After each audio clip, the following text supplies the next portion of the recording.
Okay, now to some breaking Formula One news. We can speak to our man in the know, reporter Craig Slater. And Craig, the news involves the world champions, doesn't it? Red Bull, what can you tell us? Yes, there's been a lot of speculation that Red Bull were to replace Sergio Perez with either the young New Zealand driver Liam Lawson or possibly Daniel Ricciardo, who currently drives for the V-Carb team, the RB team, traditionally Red Bull's junior team. But there was an important meeting at Red Bull headquarters today between Christian Horner and Helmut Marko, who's the special advisor with the team. It was to discuss Sergio Perez's future.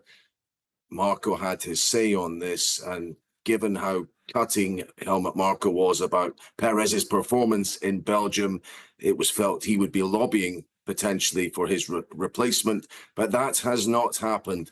Christian Horner ultimately has taken the decision that Sergio Perez will continue as Max Verstappen's partner beyond the summer break, and he informed the Red Bull factory along those lines today. He said Checo remains a Red Bull racing driver despite recent speculation, and we look forward to seeing him perform at tracks he has previously at after the summer break. So it was a decision, because even though Max Verstappen is still in a comfortable position in the drivers' standings, McLaren really are closing in on Red Bull in the Constructors' Championship. And ultimately, at the end of the day, that is the one that pays the money and gets the bonuses. And it's Perez's uneven points contribution compared to Max's. If I can put it like that, he's something like 30% of the points Max Verstappen has in the same car, which has really weakened their position there. But this has been Christian Horner's decision ultimately, and he has decided that maybe the least disruptive thing to is to change rider mid-season. So he is sending a signal that he is sticking with Sergio Perez, and he expects an improvement after the summer break. And there's been another important update this evening as well, hasn't there, with the breaking news, of course, that Carlos Sainz has signed for Williams. Are the two stories linked? They are, in a sense, yes.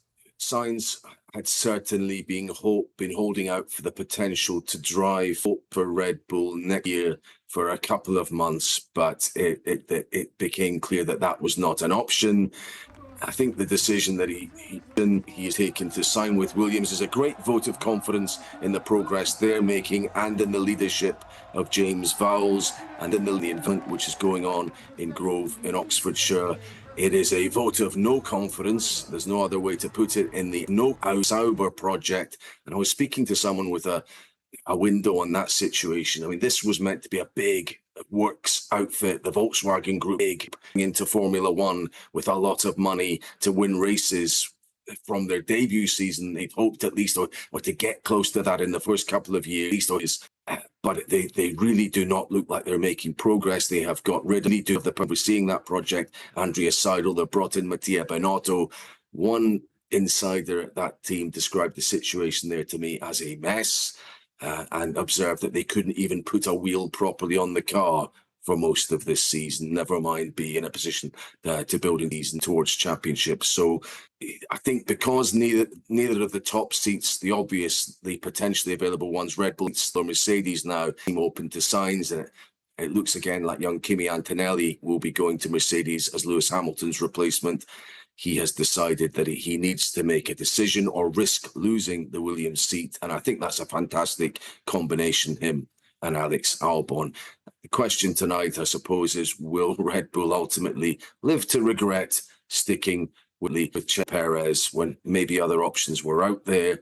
Let's see. It is Christian Horner's decision. He has backed his man who has been loyal to him, and he stays with team alongside Max Verstappen, who have a real fight on their hands to retain both world championships, particularly the Constructors' One Championship. Yeah, looks to be a dramatic season so far, doesn't it, Craig? Thank you for the update.